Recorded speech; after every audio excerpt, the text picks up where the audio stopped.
symbolism. Good evening, nerds around the world. Welcome to episode 152 of the Nerds Unite as One podcast. I am Paul English, your host, and like always, we have a fantastic show for you.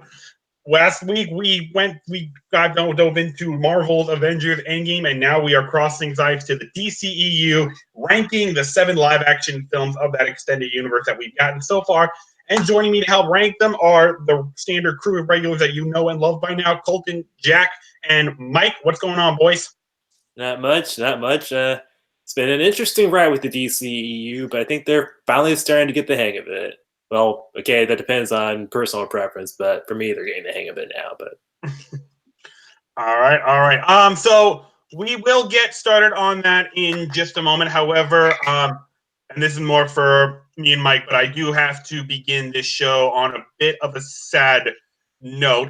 Earlier today, we received word that actor Pua Magasiva, who we know best as Shane Turner, the Red Ranger from Power Rangers Ninja Storm, was found dead in his home in Wellington, New Zealand. Died at the age of 38. Yes. 38 years old, and he was found dead. How? What? Do they know how? Like, what happened? Not yet. No word has come out just yet, although police are saying that there doesn't appear to be anything suspicious related to it, although when you die at 38, that's suspicious enough. Yeah. But yes, we know him best as from Power Rangers, and the Power Rangers community will certainly miss him. And our condolences go to his family, his wife, and his young daughter. He will definitely be missed. Mike, I know you're a big Power Ranger fan like me. What was your reaction to that news?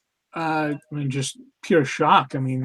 At only 38, I thought he was honestly. I thought he was older than that because he always seemed like the more level-headed one of that crew. But it's a hard loss, that's for sure. It is indeed. It is indeed. Colton, Jack, I know you guys weren't Power Ranger fans, but were you familiar with Ninja Storm at all? I was a huge Power Ranger fan. Like I said, I watched all the way up to Overdrive, and damn, this is some rather shocking news to say the least. Wow. I grew up on Power Rangers. I've heard about Ninja Storm, but I don't think I've ever seen it myself. But that's pretty sad. 38, that's young. Yes, indeed. I actually rewatched a couple episodes this afternoon in his honor. Before I begin, if I could ask, just a quick moment of silence in his memory.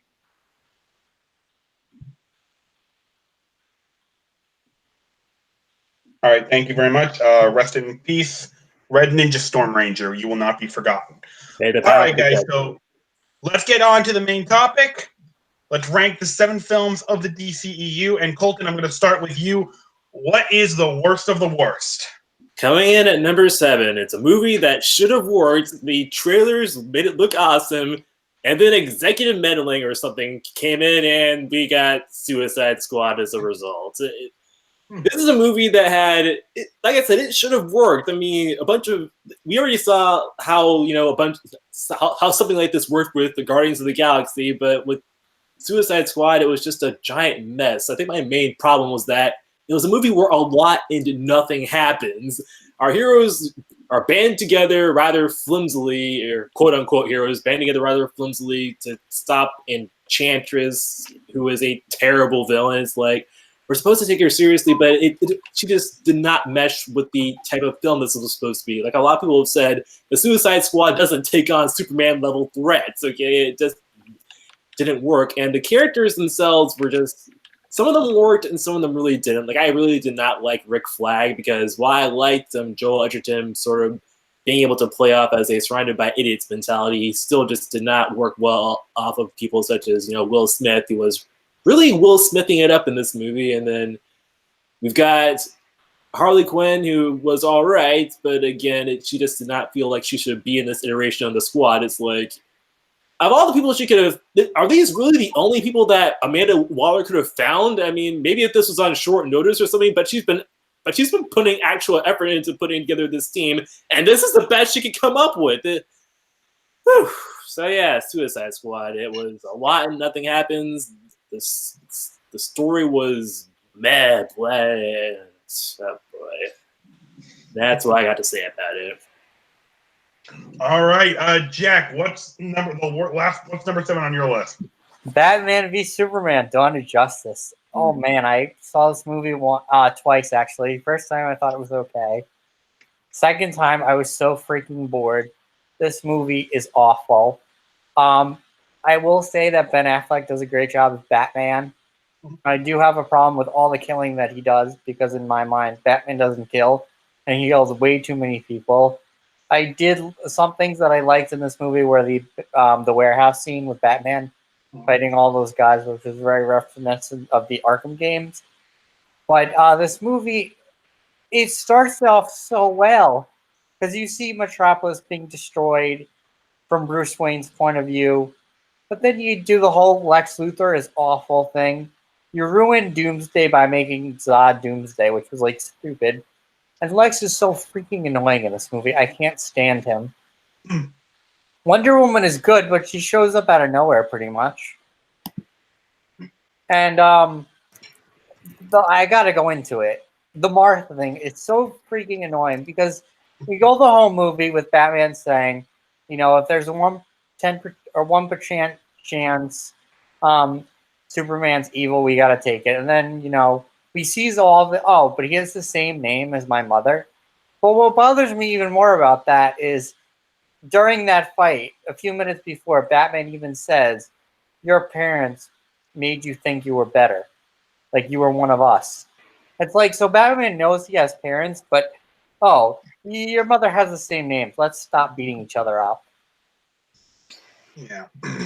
Yeah. All right. Totally. I got a feeling that's going to be on the bottom of everyone's list or near the bottom. Mike, what's number 7 on your list?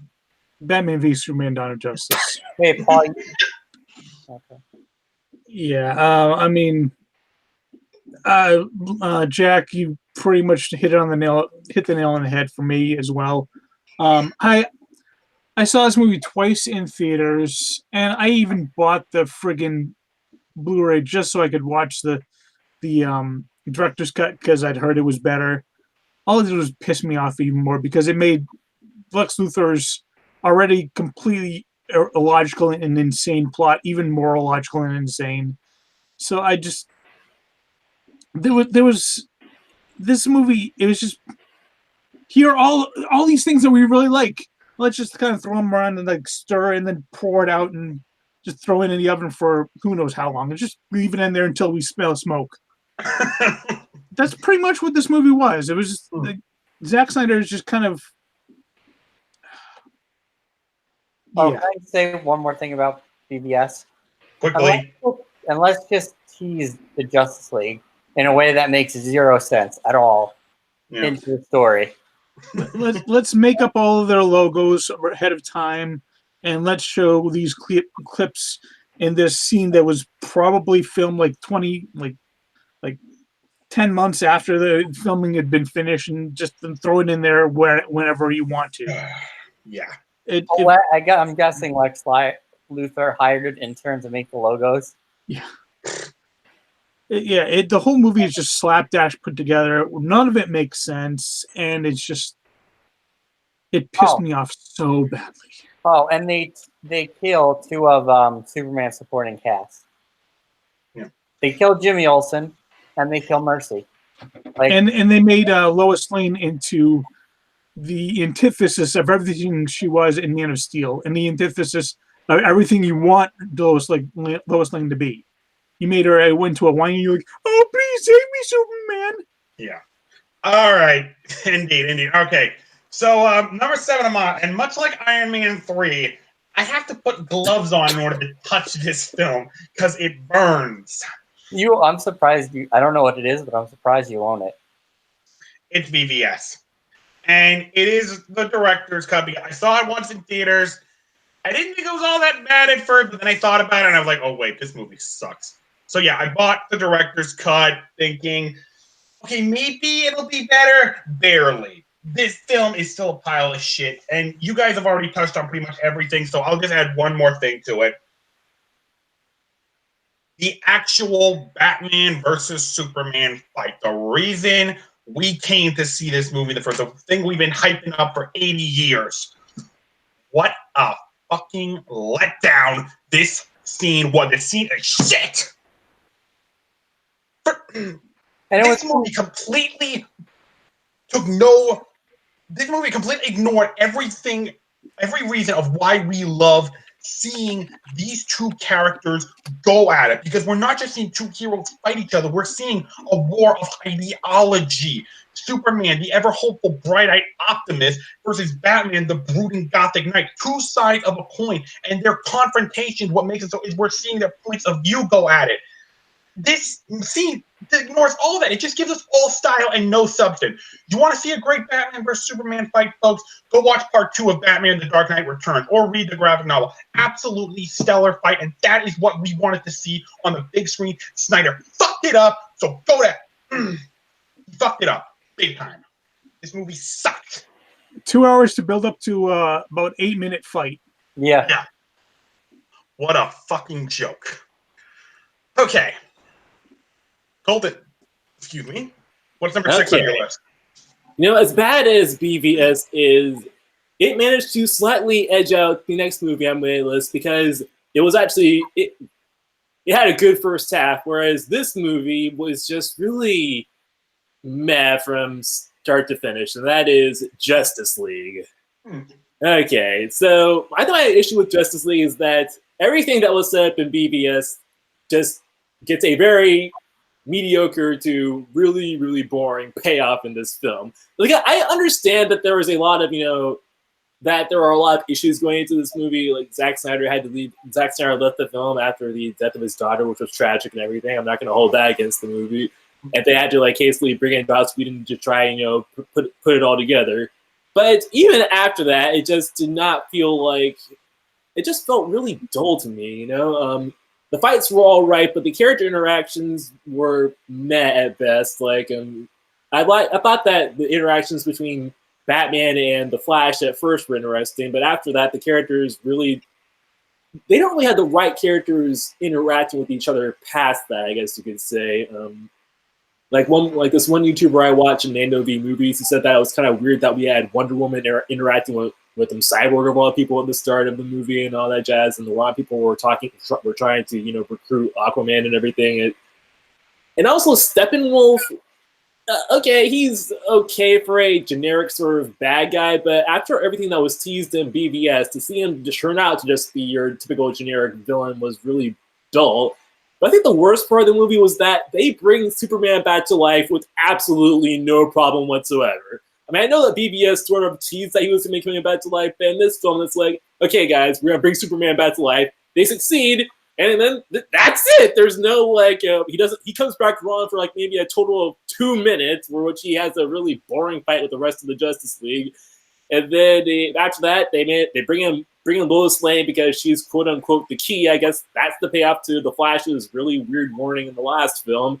And then Superman, he's back to normal. No ifs, ands, or buts. He beats Steppenwolf up, and then that's it. It was kind of funny. People claimed that Captain Marvel was going to show up and fix all the problems in Avengers Endgame, but that didn't happen. Well, that's exactly what happens in Justice League. Superman shows up during the fight and turns it completely around, kicks Steppenwolf's ass, and helps Flash destroy the mother boxes, and then that's the end of the fight. It's really wasn't the great, build up to the Justice League that we were hoping for, that we got with the Avengers back in the day. So number 6 on my list is Justice League. Okay. I think Chris tried to join. We'll see if he comes back for good. Jack, what's number 6 on your list? Man of Steel. Okay. There is some things that I really love about this movie. I think Henry Cavill does a great job as Superman. I think Zod is an excellent villain.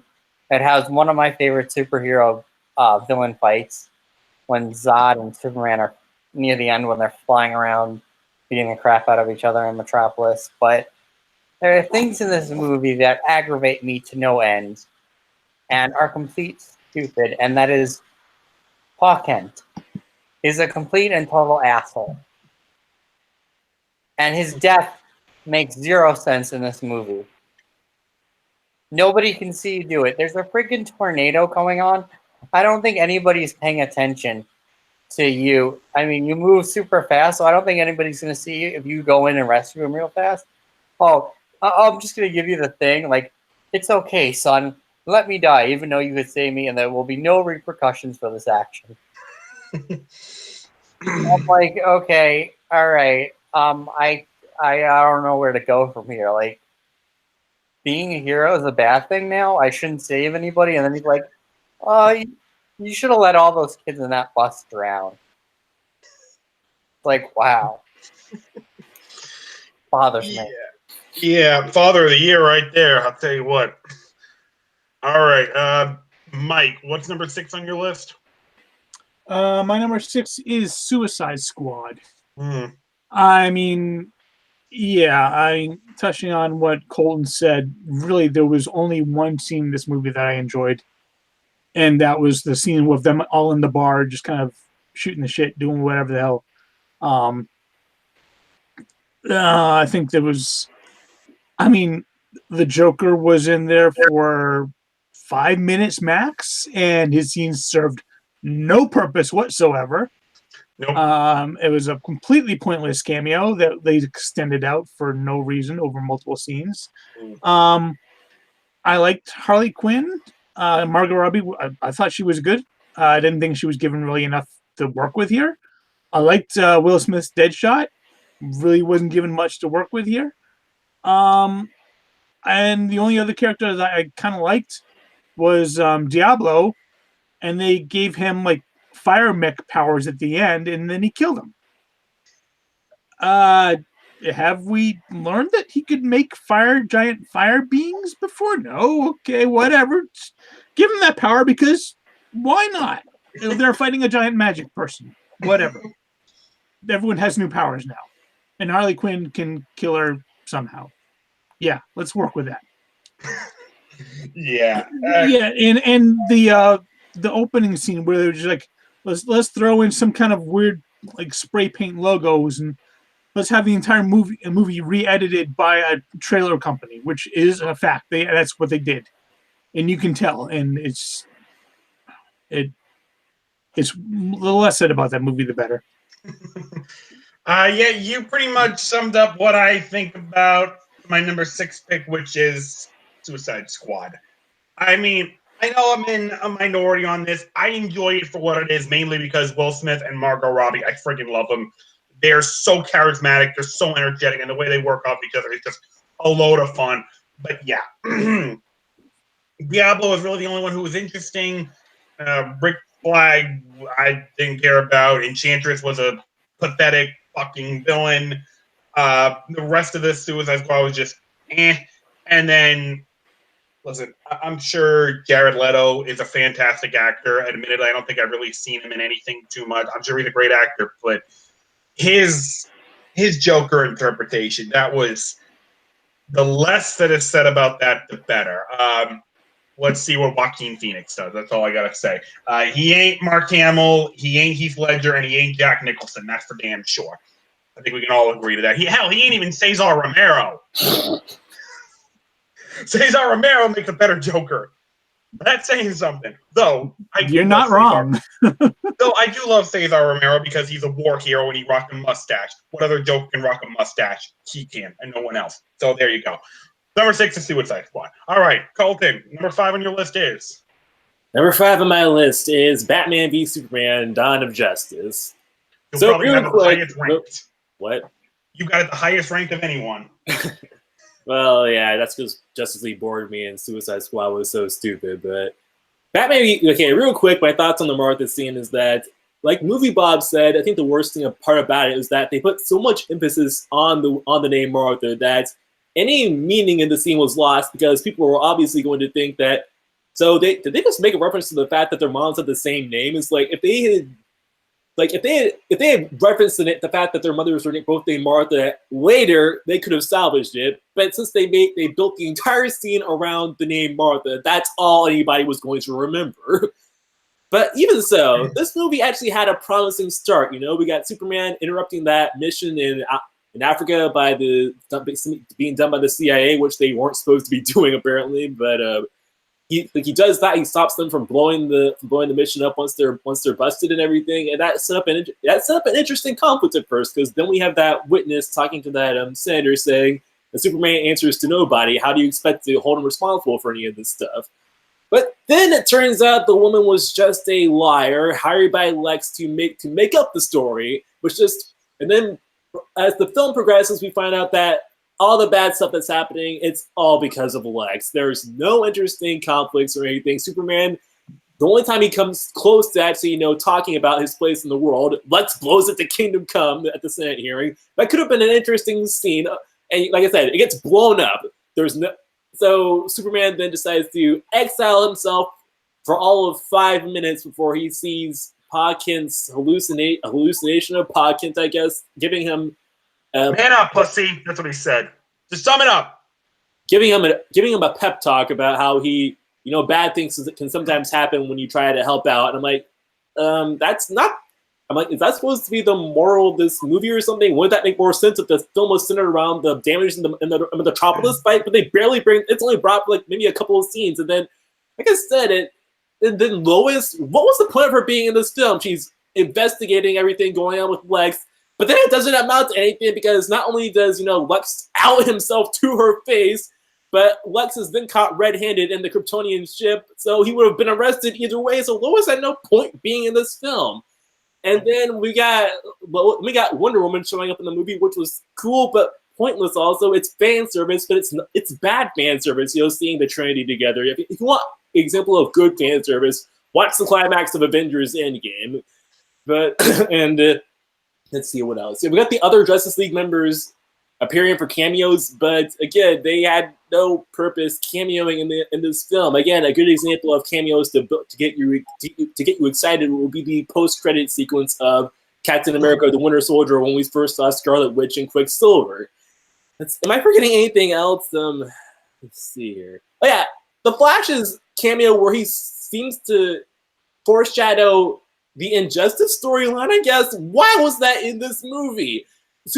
What's even worse is that Batman, he sees Flash, he's like, Bruce, listen to me now. It's Lois Lane, she's the key. You were right about him. You were always right about him. Fear him. And I'm like, Flash, you were trying to tell him important information. Don't be vague about it.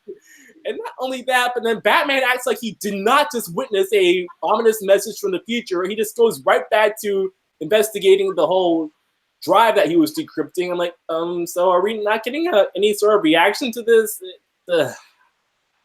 What a waste of a good first half of the movie. Oh, also, Jimmy Olsen gets killed off because Zack Snyder said he didn't think that Jimmy Olsen belonged in this universe. Zack, either don't use Jimmy Olsen or don't make him into a character that could fit into this universe. I mean, Jimmy Olsen as a CIA operative, that could have actually made it more interesting dynamic between him and Superman, but we'll never find out now because he's fucking dead. Okay, I'm done. Yeah. All right. So, real quick, I just looked this up. So, Superman, the first issue of Superman Action Comic that came out in 1938, I believe. The Death of Superman graphic novel. The first volume was released in December of 1992. So about 54 years after his and thousands upon thousands of issues Superman comic books between his debut and the Death of Superman. And they kill him off in 2 movies. Need I say more, people? Need I say more? I actually made peace with that if there was going to be a payoff to it. But then, like I said, Justice League, they bring it back to life, no questions asked.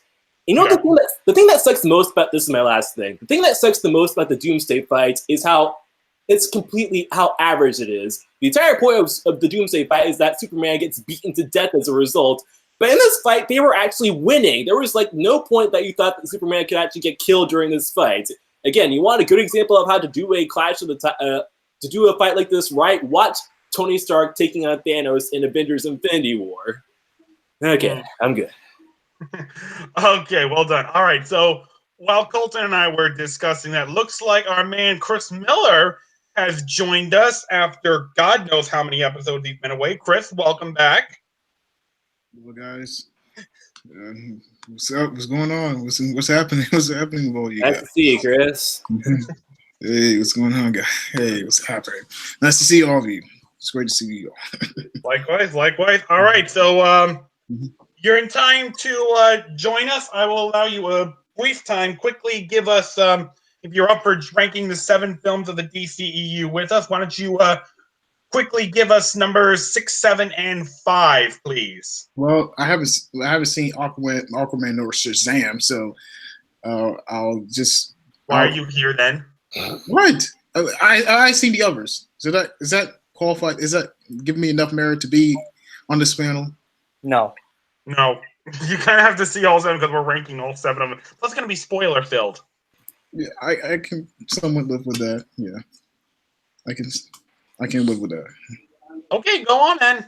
Yeah, 7, 6, okay. and 5. Real quick. Go. Okay, number 5 on my list. Batman v Superman: Dawn of Justice. My goodness. When you have 2 of the biggest pop culture icons meet for the first time on the big screen ever, there's a certain amount of anticipation that comes into it. You're really hyped. You're jazzed. You're hoping it might deliver. You might hoping because this is like we've been waiting for this for a long time. It comes crashing down like a. It comes crashing down like a thud. It's dark. It's dreary. It's unpleasant. Need I hope Jesse Eisenberg gets rid of the new asshole, something like that. I don't know. God damn it. You fucking suck, Jesse Eisenberg. You fucking suck. But John Cryer has managed to wash the bad taste out of my mouth after seeing Eisenberg's shitty portrayal. The red capes are coming. I just want to give him a wedgie. Just anyway, I got to restrain myself because I'm just fuming. Just think about his portrayal.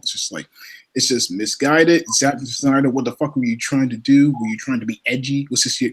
It's just misguided. It's just lacks focus. Superman barely even said a word. Ugh. Oh my! And the only bright spots were Wonder Woman and Ben Affleck's portrayal of Batman. Even though I had some issues with that, but still, yeah. When you say when people mention your only positives were Ben Affleck's portrayal and Wonder Woman, yeah, you're not really. Your film's not going to resonate with your audience. You're not going to manage to captivate your audience. Oh my god! And need I say more about Deeks? They're gonna kill her, save Martha. Why'd you say that name? We've already said enough of that. Go, move on. Yes, We can't handle more of that. A huge letdown. Is nihilistic. It's gritty, and it's not entertaining. And it's just it comes down with the crashing. It's just too grim from its own taste. It's just underwhelming in every sense of the word. So Batman Superman ranks at number 5 on my list. All right. Rapidly 4 and 3 then. Quickly. I didn't do my 5. No, well, that's because Chris only has 5 films. Oh, okay. Okay, number 4, Suicide Squad. Another shitty movie. Oh my lord! Some more. It's just like, yeah. It's like, I just number 1. Maybe I had mild hopes that this would be at least be bit decent, but nope. This is like. You have just most of the humor doesn't even land. This is like the characterizations are one-dimensional. Will Smith doesn't cut it for me as Suicide Squad. I liked Margot Robbie as Harley Quinn. El Diablo seemed to be the character with the most compelling character arc and stuff like that. It's just the script is just a mess. It's not even entertaining. It doesn't even have a focus. It's just like, and most of all, it's pretty forgettable. It's just like. Yeah, the least said the better, I guess. It just doesn't. The execution is just downright horrible. So number 4, Suicide Squad. Number 3 is Man of Steel.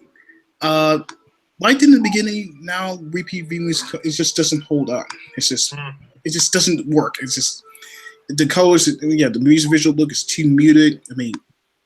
Henry Cavill is a likable Superman. He just doesn't quite captivate the character, like capture that essence for me.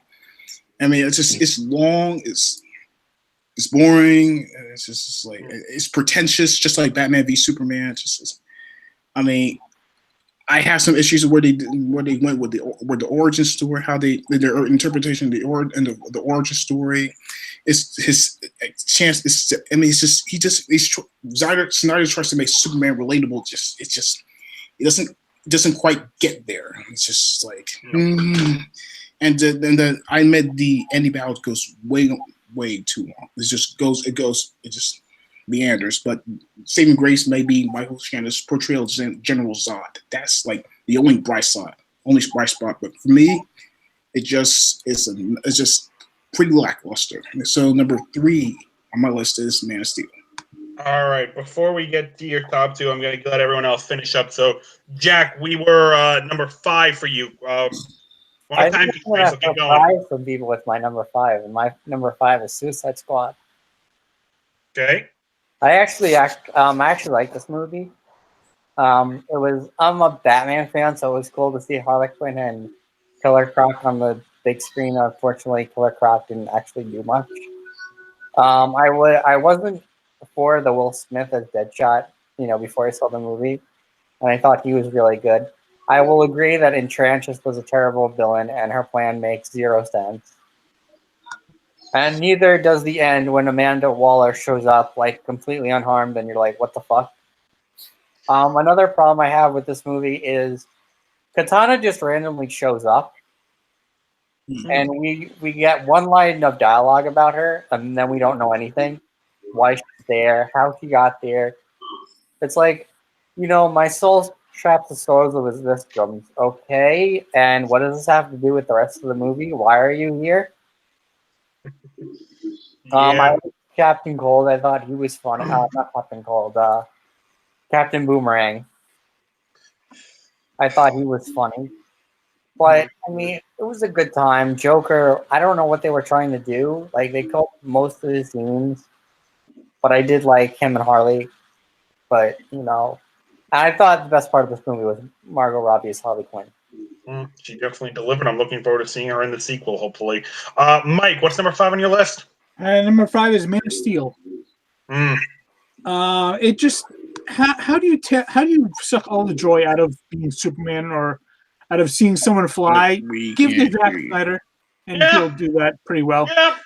I mean, when Pa Kent, when his best advice for should I save everybody I can or keep a secret, and Pa Kent's best advice is fuck him.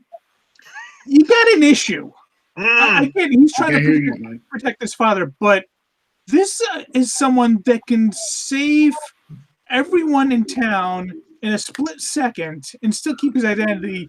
And you're telling them, don't do that. Just keep who you are under a tight wrap and don't show anybody your true self, because then that'll be bad.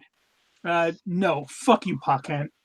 He is Superman. He is the fucking Man of Steel. He is going to, raise everybody up. He's going to make people want to do good. What the fuck is this movie all about? Yeah. My biggest issue was there was no gee whiz moment. No moment where, like, even in Superman Returns, him, stopping that plane. That was a cool gee whiz moment. It was like, it's cool seeing Superman do Superman stuff. There was no more of that. This is Superman being all down and, I can't do all this stuff. There's so much ennui and angst. Why is it so me? Shut the fuck up. Yeah. Okay. You pretty much nailed it right ahead. I also have Man of Steel at number 5. I admit, when I saw it in theaters with Caleb, I absolutely loved it. But upon rewatching, it just does not hold up. You see the flaws in the film, and they overtake the good. The problem is that Superman is not one of those characters that need to be deconstructed. Certain superheroes should be deconstructed. Superman is not one of them. You just want to see Superman fly around, smile, beat up some bad guys, be the symbol of hope that we want him to be. I get you want to do something, you want to separate it from the Chris Reeve version. That's fine. I get it. But it's been done. But other people have done it, a portrayal of Superman that is different from the iconic Chris Reeve version, and they've done it successfully. Case in point, classic example is Tim Daly from Superman the Animated Series. What a great show that is. No, we do not need to see Superman. And then the religious symbolism. Don't get me started on that.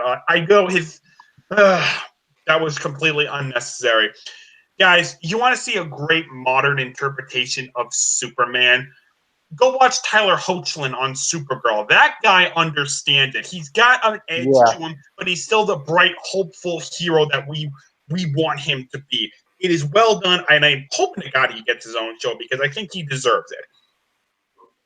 So yeah, number 5, Man of Steel, just does not hold up anymore. The errors outweigh the good. All right.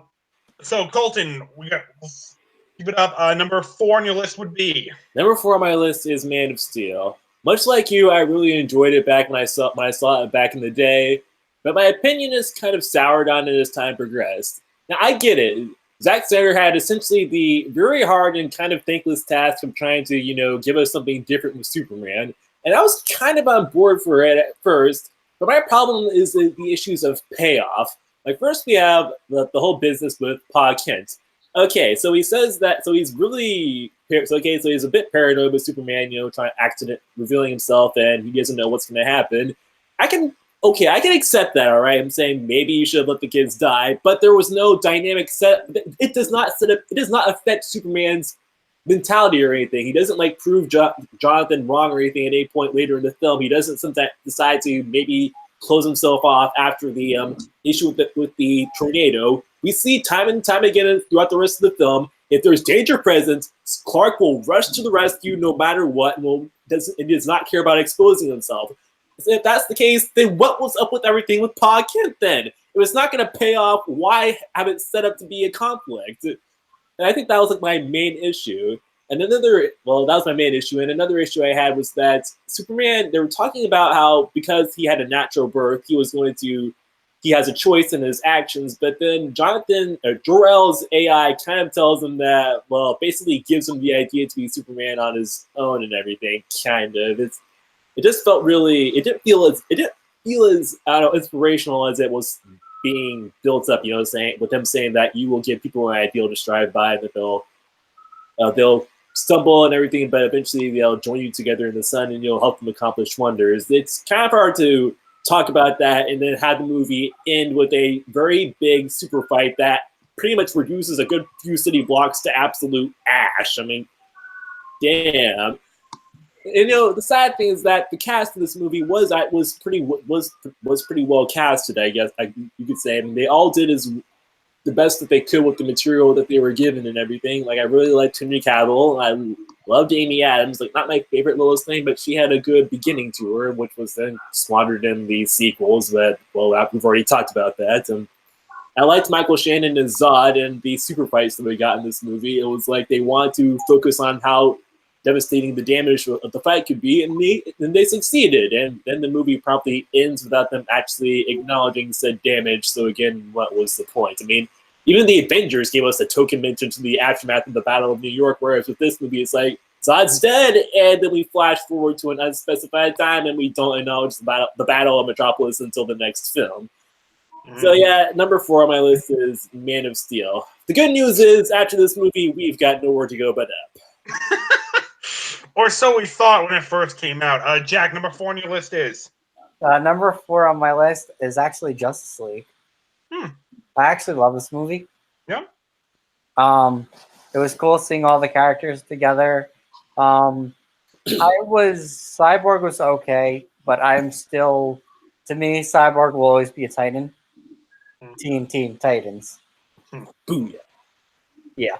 But I thought the Batman and Flash dynamic was really good.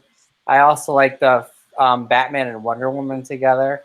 And I hope if we ever do get another Justice League movie, I'd like to see more of them together because I really like their romance. Like in the Justice League cartoon. Right.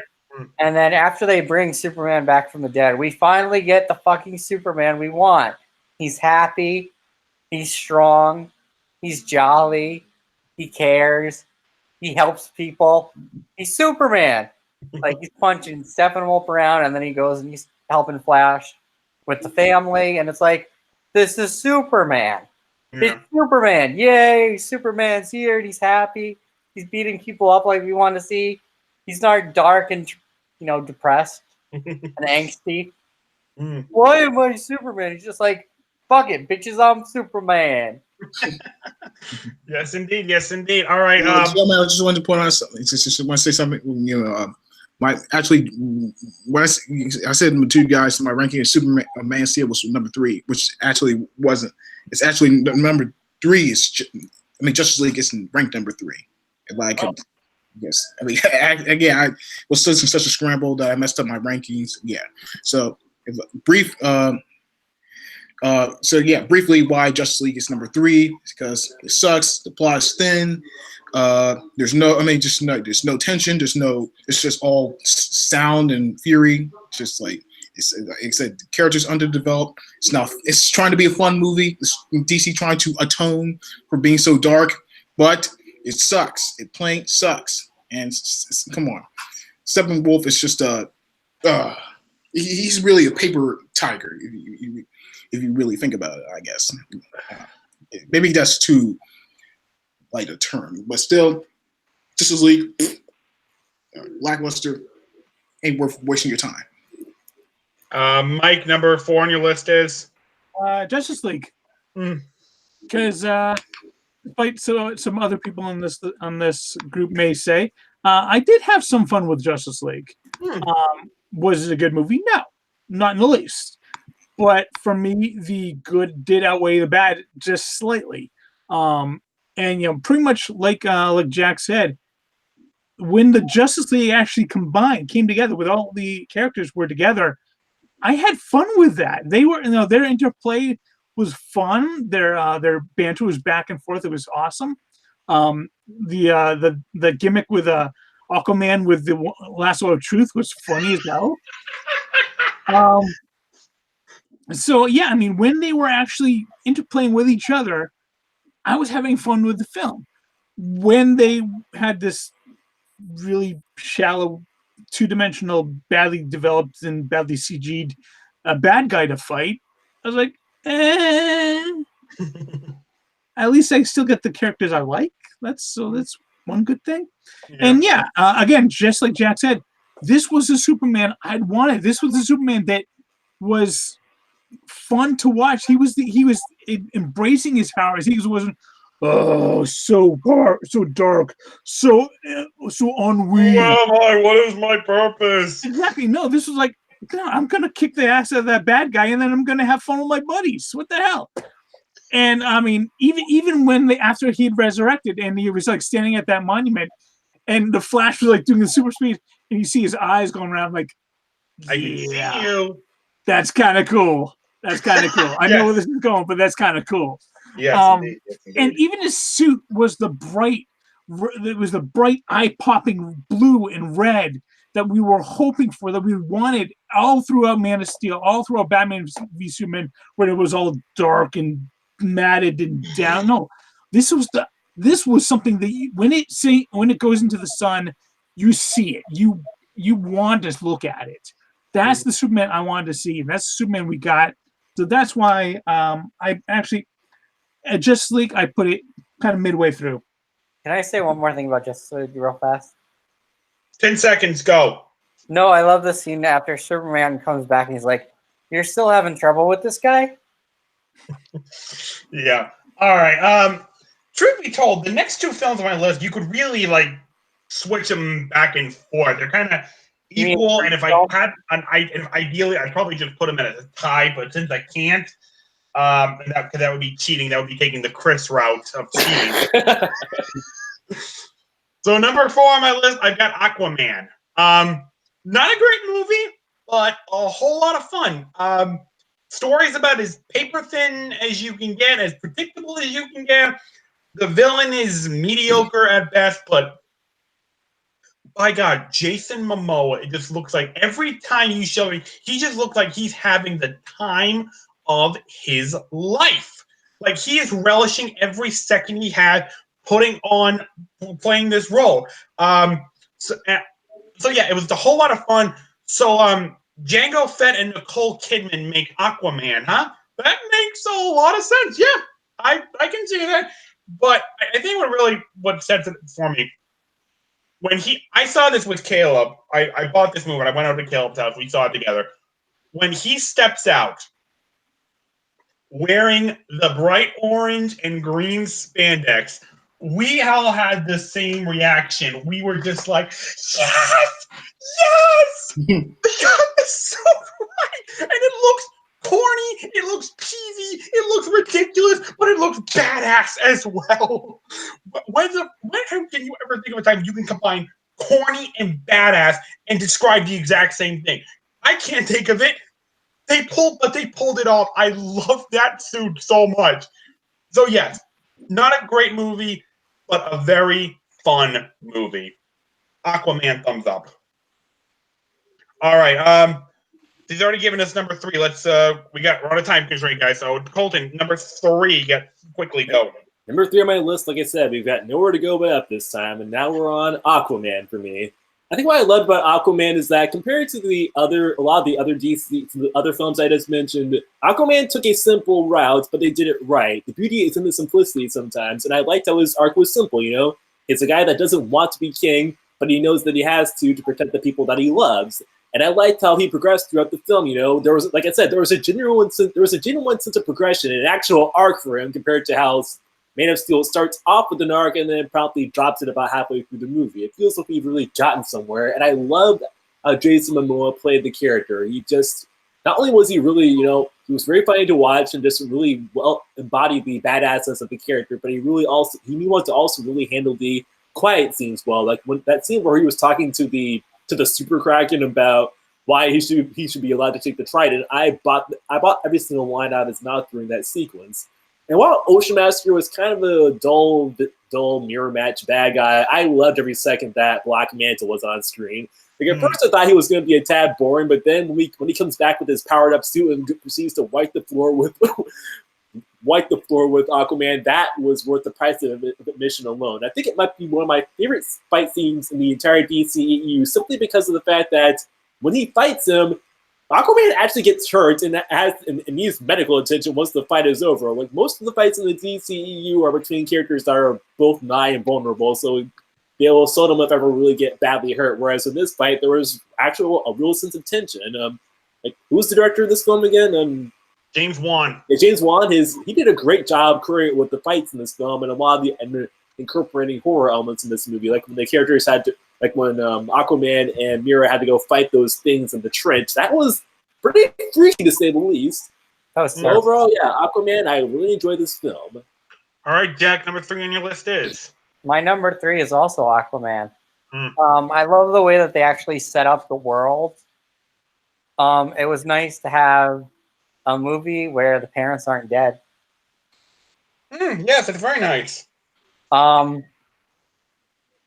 I liked the way they set up the story with, you know, Arthur's mom and Arthur's dad and that whole thing. I also thought Jason Momoa and Amber Heard had incredible chemistry together. I bought their romance. Amber Heard as Mira was incredible. I love that scene when she's being chased and she goes into that wine store and just unleashes all the wine on those Atlanteans. And then you get that giant undersea battle. And then you get that awesome kiss underwater with Aquaman and Mera. And you're like, yeah, you get it. You get it, dog. Look at Jack being a pimp. All right, number 3 on your list, Mike. Yeah, my number 3 is Aquaman. Again, it's not a great movie, but for this one, unlike Justice League, this one, the good much more outweighed the bad because, again, very paper-thin villain. Yeah, Ocean Master was whatever. But every scene when Jason Momoa was on screen, I was just like, I got the biggest man crush on him right now. Because he's just so darn likable. For this one, unlike Justice League, the good much more outweighed the bad because again, Why am I Frank- hearing my voice? I'm hearing it too. I think there's like something wrong with your Yeah, mic. there we go. Okay. Chris was out there. That All was right. weird. Anyway, yeah, and do you know why that cheesy, silly looking costume looked so badass? Color? Because it was on Mr. Jason Momoa. Any other man that would just look like that's stupid. But like, nah, he's rocking that beard, he's rocking that hair, he's rocking that trident, he's rocking that suit. Because he's just awesome that way. Hey, Mike. Yeah. Permission to come aboard? Permission granted. Okay, guy, we're getting a little no homos here, okay? Like that's not a no homo comment, okay? No, I didn't. Yeah, I've been a fan of his. Oh, I've been a fan of his since Stargate SG-1. No, Stargate Atlantis. So, Jason Momoa, he's always fun to watch. Oh yes, fantastic. Okay, so number 3 on my list is Justice League. And why? Yes, Mike, we saw this in theaters with Caleb, didn't we? I remember. So yeah, like you said, the story is once again simple, and Steppenwolf is a really horrible villain, and the CGI in this film looked like it was made on a PlayStation 1 era game. Like, really? But what sold it for me was the characters. Their interactions were so much fun.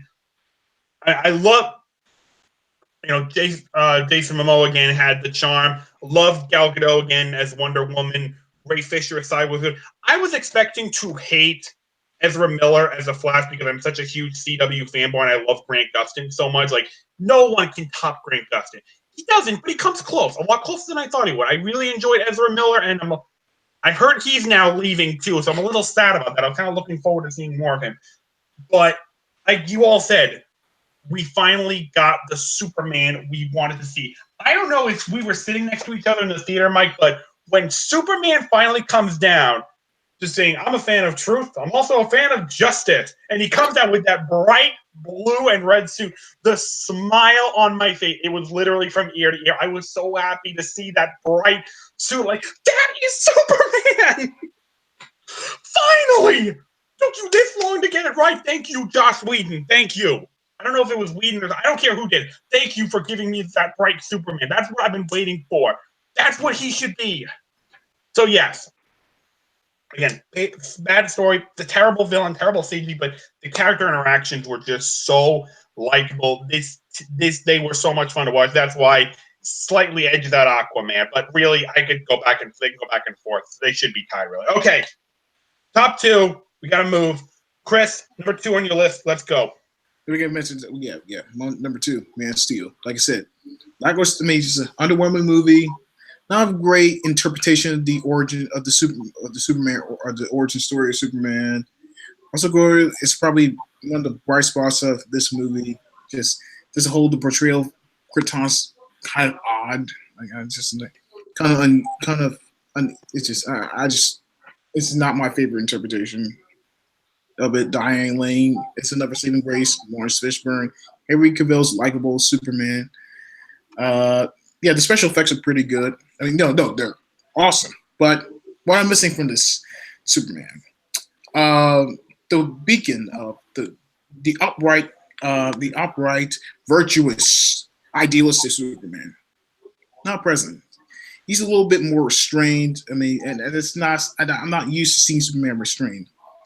I mean, you could say he's kind of restrained, but still, still has that uprightness in the animated version of the '90s. But still, it's a little too rigid. It kind of reminds me of Brandon Routh's portrayal of Superman. However, just really not a lot of story. The dialogue's banal. It's just like it's not really entertaining. Like I said, like Man of Steel is pretentious.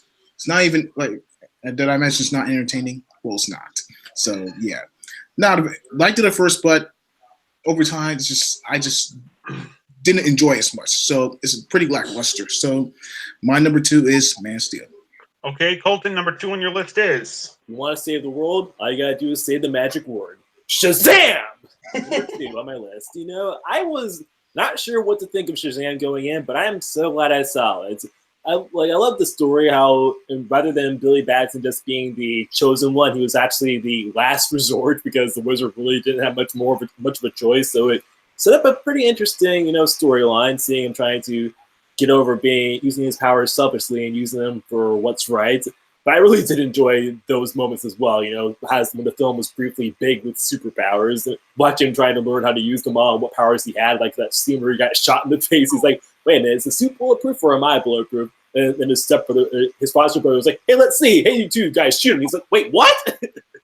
So yeah, that was pretty cool.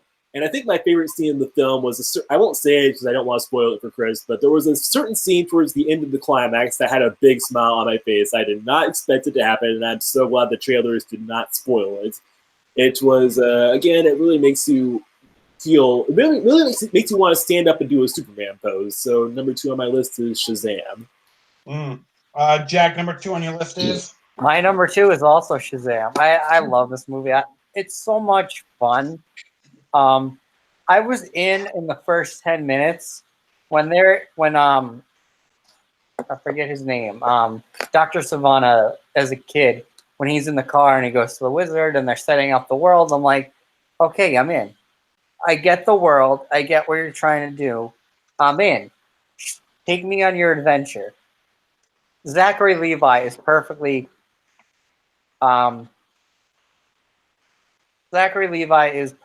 cast. And this movie's so much fun. And it's also dark. I didn't expect it to go to that dark. I mean, not too many spoilers, but that boardroom scene was like, wow, that's horrifying. Yeah, but to be fair, they kind of deserved it. Yeah, honestly. And I actually like the villain in this movie, which is sometimes hard for comic book villains to be good, because mostly they focus on the hero. I also like the relationship between Billy and Freddy. I thought that was really good. And they just had so much fun and laughed in this movie. All right. Mike, what's number 2 on your list? Number 2 on my list is Wonder Woman. Okay. I loved this movie. I thought it was so fantastic. I mean, I could watch that No Man's Land scene all day long. I mean, that one was just breathtakingly incredible. Gal Gadot was so likable as Wonder Woman, like from Themyscira all the way through seeing War for the very first time. I thought it was fantastic. The only thing that really kept it from being number 1 on my list is I thought the third act kind of fell apart a little bit. I mean, I don't get me wrong, I loved the scene between Wonder Woman and Steve Trevor and their moment together, and then what happens to him. But the Ares thing was... Yeah, it fell flat. It fell flat. It didn't look as good as I was hoping it would. It really took what should have been a nice cherry on top, and it just kind of made it into a sardine. Yeah. So yeah, okay. My number 2, still love it though. Wonder Woman. All right. Number 2, and again, like 3 and 4, 2 and 1 can really like flip flop back and forth. By the narrowest of margins, number 2 is Shazam. I freaking love this movie. It was colorful, it was bright, it was funny. Zachary Levi was so well cast. Mark Strong is just a fantastic actor, so I'll watch whatever he's in because I know he's going to deliver. Shining point of Green Lantern, in case everyone wants to know. But if I had any criticism of this film, it's that it could be too funny at times. Like it's trying to overcompensate for the seriousness of the DCEU's past film. And it'll try to insert, and a lot like Thor Ragnarok, it'll try to insert jokes in places where it really doesn't belong. And for example, that's one the climax with the villain giving this big speech and Shazam jokingly saying he can't see it. Really? You're going to put a joke in here now. Wrong time. No. So, yeah, in moments when it's supposed to be serious, you expect it to be serious, they try to make it funny. No, don't do that. Don't. If it's a serious moment, let it be serious. Don't try to put a joke in there. So yeah, that was my big problem with the film, but a fantastic film. And you know, between that and Aquaman, it looks like DC's finally on the right track. Please don't derail this. You finally got it right. Just keep it going. Don't derail this, please. Okay. So it sounds like everyone but Mike has the same number one. So it sounds like everyone but Mike has Wonder Woman at number one. So I'm gonna do something a little bit different this time. We're gonna have Mike go last to defend why Shazam should be number one. Well, we'll all explain why Wonder Woman's our number one. So, Chris, why is Wonder Woman number one on your list? It's because, well, we've been 7 decades, and it's finally come to this. We found Wonder Woman gets her first solo film, and man, did Patty Jenkins just hit a home run with it. Gal Gadot, I mean, I wasn't really sure about Gal Gadot, you know, I mean, even before she was cast, but she's very likable. She's wonderful in the role. I mean, she's just like that. I like that earnestness of her, the sincerity, yeah, you know, compassion. She is one. She just does the part of justice. And I like Chris Pine as Steve Trevor, and I thought he did he delivers a fine performance. You know, the action is spectacular. It does kind of get shaky doors in the third act. You kind of can see where it was. You can kind of figure out where it was going. It kind of is by the numbers, you know. But yeah, her performance is inspirational. It's heroic. I love it very. I mean, I love it very much. It's just like it has a very tight focus to it. It's just like like this interpretation of Wonder Woman. Yes, they did this. Oh man, I just love it. I can't believe they just got this right. First film interpretation, and it turned out wonderful. So number one is Wonder Woman. All right, Colton, why is Wonder Woman number one on your list? Because I love the dynamic between Wonder Woman and between Diana and Steve Trevor. I think it's the best character dynamic out of all the DCEU films.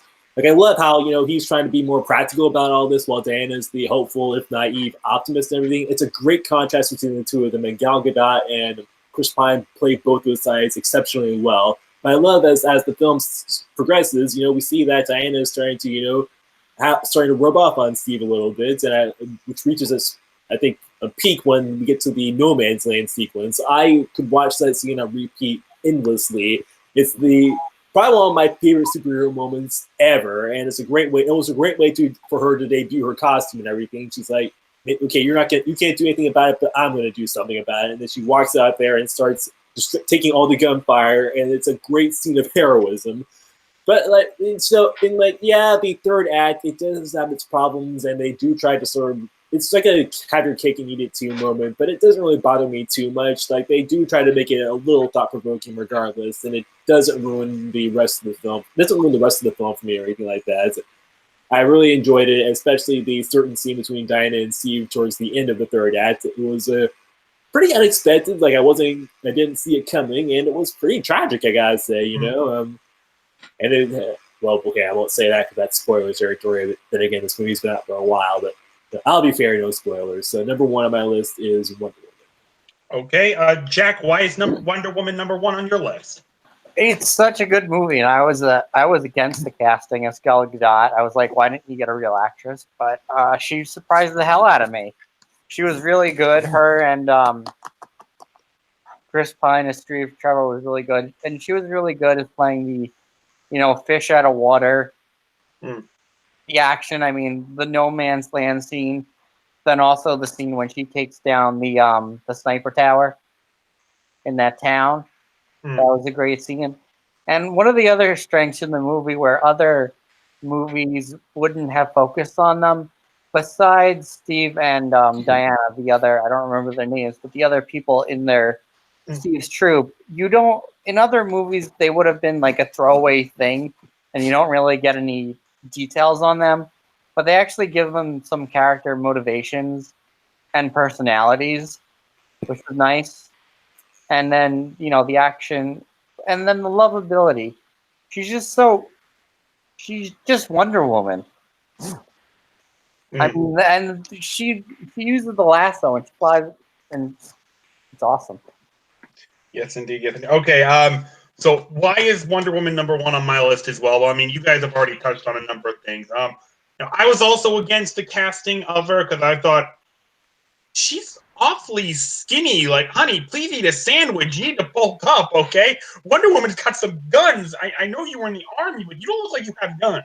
Yeah, she proved me wrong. She got guns and a whole lot more. But so yeah, the chemistry between her and Chris Pine is just wonderful. And I know everyone here touched on the No Man's Land scene. Again, I could watch it on read, but I think what makes that scene so special and why it elevates this movie number 1 is because what that shows is something that we arguably haven't seen in a superhero film for arguably since the 78 in Superman film, which is a hero being a hero because they just want to be a hero. It's, you don't see someone being motivated by a tragic event or someone pushing it. She's just doing what she knows she can do because she knows it's the right thing to do. And, like I said, we arguably haven't seen that since Superman 78. Seeing a hero just being a hero because that's what they want to be. They're not walking to avenge someone. They're not walking to. They're just being a hero, and that is so inspirational. And that is something that is so badly needed at this time. Is seeing good people just being good people. And so, for those reasons, again, it's very close, but that message is why I have Wonder Woman at number 1. Why that is the best film of the DCEU. Okay, so Mike, we have all defended Wonder Woman. Why don't you explain to us why you think Shazam outranks it? Because unlike Wonder Woman, where the big bad is just a big bad and not really much more, this one, I mean, it starts off with the villain getting a backstory. I mean, that's something we really haven't seen. Now, Ares didn't have a backstory. Steppenwolf sure didn't have a backstory. None of the villains really had any kind of, maybe Zod, some of the best you can get. But this one, not. I mean, the villain was actually pretty believable. It was a three-dimensional villain. And then you get to the heroes with Billy Batson / Shazam. I mean, either one. I mean, it's usually the adult actor is given like the heavy, dramatic role, and the kid actor is given a fun kind of thing. This one, they switched that. Shazam, Zachary Levi, he was having all fun, being all superhero and all. And now Billy Batson, he's trying to find his mom. He felt abandoned by his mom when he was a kid, and he's trying to doing whatever he can, breaking whatever laws he needs to. He wants to find his purpose. He wants to find where he came from, really. And that was a really deep, amazing thing that I hadn't seen in a long while, especially not in a DC movie. And then you get the all the foster kids. You get very little moments with all of them, but when that final moment comes, I bought it because they've given enough that you really come to appreciate and enjoy every single one of them. And the basics, like the real core value of family, and it's not who gave birth to you, it's who is your family. That's really where the movie came from. And yeah, I mean, I could have did a couple of those jokes be taken one step too far, maybe. I still had fun with them. I thought the villain was fantastic. I thought the hero was fantastic. I thought the core message of the story was fantastic. I thought all the side characters were fantastic. The mother and the father, the Foster family there, I thought they were fantastic. I mean, really, whereas, there was a huge weakness in Wonder Woman, which everyone kind of agrees Ares was a weakness. Come on. I really didn't feel that there was any kind of massive weakness. I mean, there were a couple of minor weaknesses, but nothing that took me out, nothing that decreased my pleasure from watching this movie. So from that one moment alone, it kind of just barely, it did edge out Wonder Woman for me. Okay. Yeah, you had a pretty good case, Mike. Yes, indeed. I think I don't think anyone can. If someone, I don't think anyone can debate whether or not Wonder Woman or Shazam deserve to be as a top list. I think if anyone had those at number one, they're like, you may disagree, but okay, you can understand. I think if anyone has any other film at number one, they're like, are you on drugs? I think I can imagine a couple people I know that would probably put Man of Steel at number one, but that's I know a couple people that put the Man of Steel at number one, and I don't get it. I don't get it. Okay. So, guys, before we go, I did realize, and I'll try to keep this quick. There was one other thing that I wanted to go over here. This is something I saw a couple of days ago, an article from PCGamesN.com. U.S. Senator Josh Hawley has, on Thursday, announced that he's proposing the Protecting Children from Abusive Games Act, which, if passed, would ban the sale of pay-to-win microtransactions and loot boxes in video games.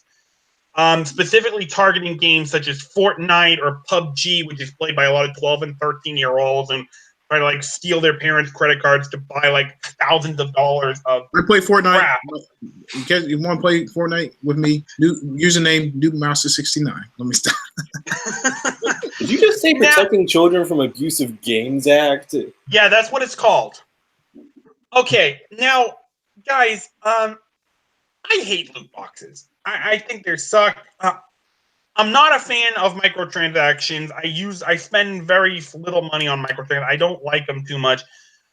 I do think they are a big problem in video games, and I do like that the government seems to be getting in. There's at least someone in government who wants to get involved to try to control this problem, but making them illegal is not the answer because it takes away the right of adults like us who are responsible enough to pay for these things responsibly. We understand what we're getting.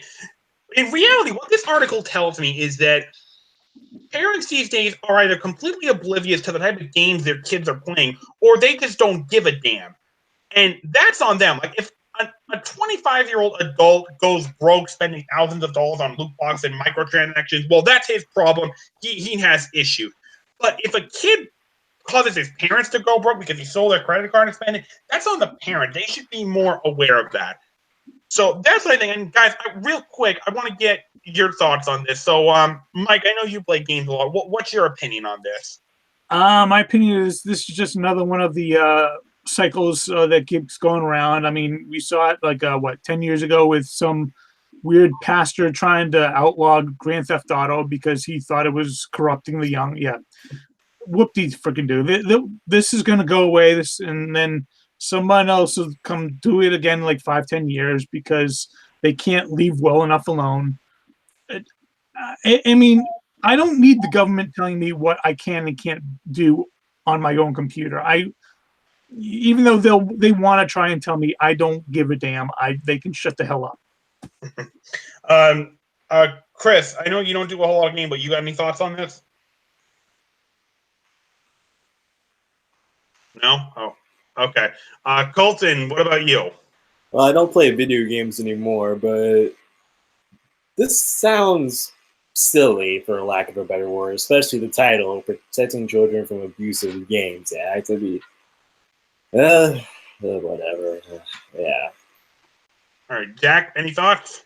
Yeah, I mean, I get the point because loot boxes and microtransactions are becoming a bigger and bigger problem, but making it illegal for everyone is not the problem. Maybe they should, I don't know, make a thing to the game developers and say there's a certain amount that you can put in each game, something like that, putting the pressure on the developers because they're the ones who are forcing it on the customers. The customers aren't forcing it on the developers to put in loot boxes and microtransactions. All right. So, yeah, good idea, just wrong intention. It should be focused somewhere else. Okay, guys, so that is going to wrap up our episode 152 of the show. I want to thank all of you for watching, and I want to thank our great panel for being here. Chris, I know you were late, but long time no see. It was great having you back. It's great to be back, you guys. And love doing this with you guys. It's just a good episode, definitely. All right. Colton, thank you very much for being here. It's glad to be here. It's interesting looking back and seeing how the DCEU has slowly but surely progressed as time has gone by. Indeed, indeed. Jack, thank you very much for being here. Yeah, it was a lot of fun to talk about the good, the bad, and the ugly of the DCEU. Indeed, indeed. Mike, thank you very much for being here as well. Bye. All right, guys. So we will see you next time on the Nerds United One show. Rest in peace, Red Ninja Storm Ranger, and have a good night, guys. Bye-bye.